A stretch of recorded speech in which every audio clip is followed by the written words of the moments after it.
Откако заспаа сите деца, мечето Ушко се осеќаше малку невообичаено нервозно.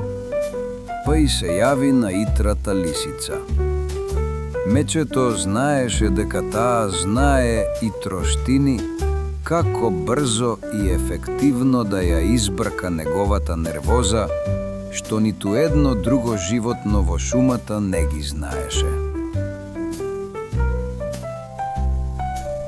Лисицата веднаш се стокми и поита кон куќичката на мечето. Мечето Ушко и Лиска Попушка беа стари другари уште од многу одамна.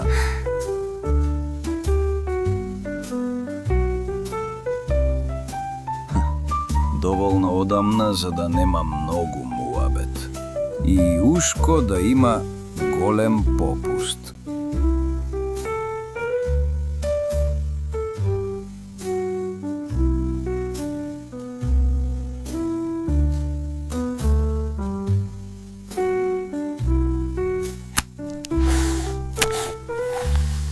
И така таа зимска ноќ Лиска Попушка милно го заспа мечето Ушко.